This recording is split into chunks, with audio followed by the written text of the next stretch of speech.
नमस्कार. शिवोहम चॅनलमध्ये आपले सर्वांचे स्वागत आहे.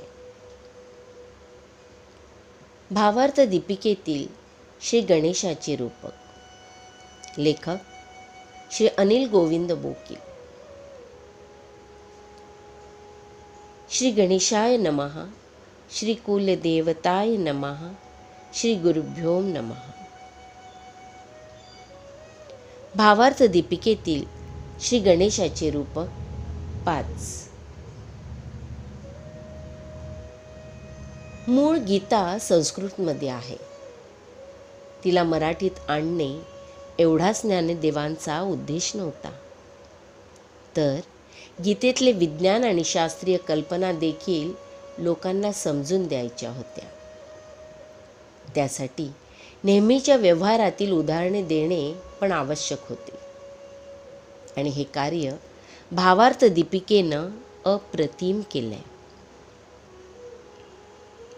अलंकारिक भाषा देखील ज्ञानोबांनी सोपी केली आहे. त्यात या गणेश रूपकात आपल्याला त्याचा प्रत्यय पुरेपूर येतो. आता 5वी ओवी बघा.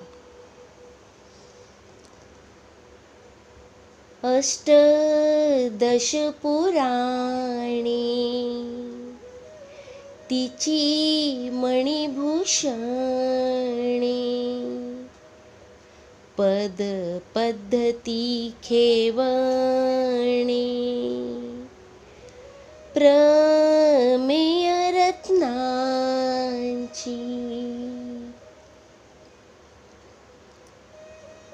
प्रथम ही 18 पुराणे बघू.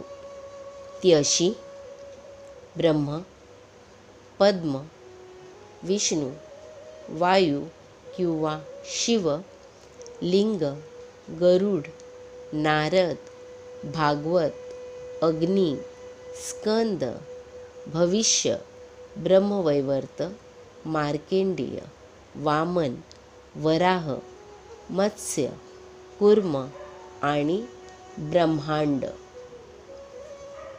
या ओवीचा अर्थ असा की ही 18 पुराणे म्हणजे जणू ओंकाररूपी शब्द ब्रह्म अशा शरीरावरची मणिभूषणेच, रत्नालंकारच. गणेशाच्या अंगावरचे रत्नालंकार म्हणजे अर्थातच त्यात प्रतिपादन केलेली मूळ वेदांमधील तत्वे हेच रत्नालंकार आणि त्यातले छंदबद्ध शब्द म्हणजे त्यांची कोंदणे होत. आता याचंच विस्तृत स्पष्टीकरण बघू. आता पुराणे रचली गेली ती वेदांतानंतर.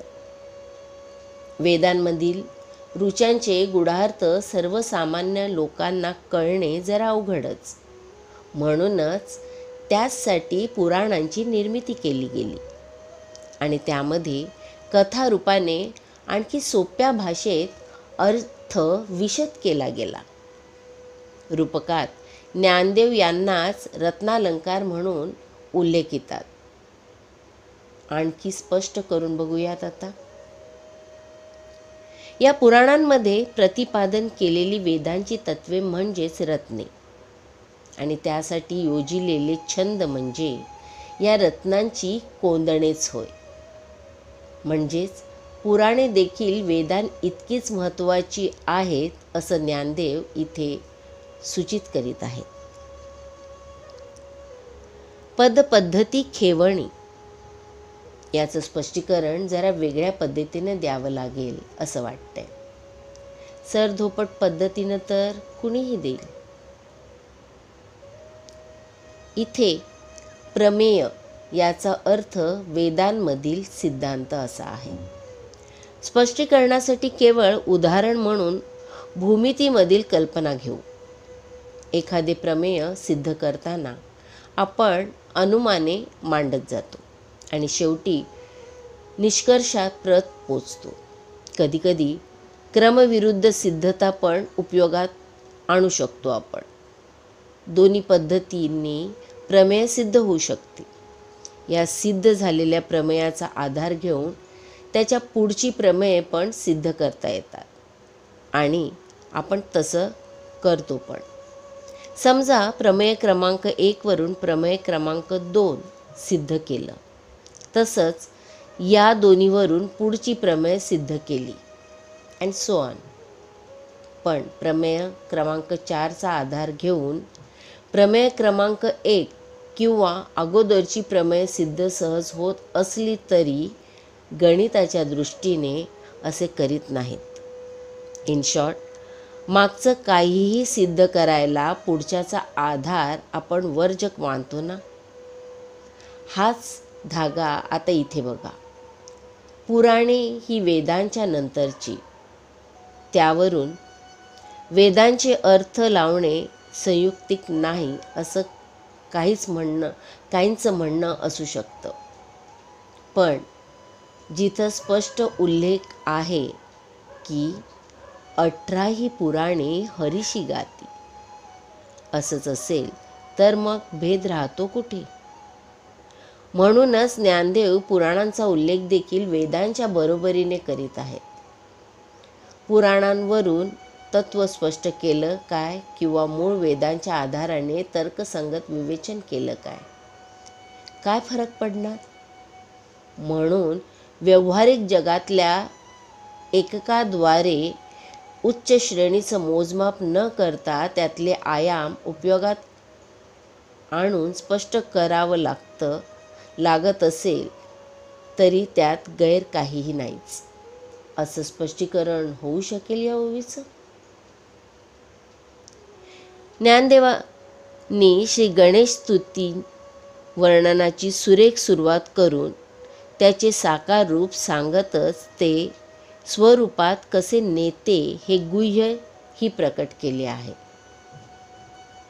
प्रथम नाद प्रणवाचा नादब्रह्म साकारले, शब्द ब्रह्मे प्रकटले.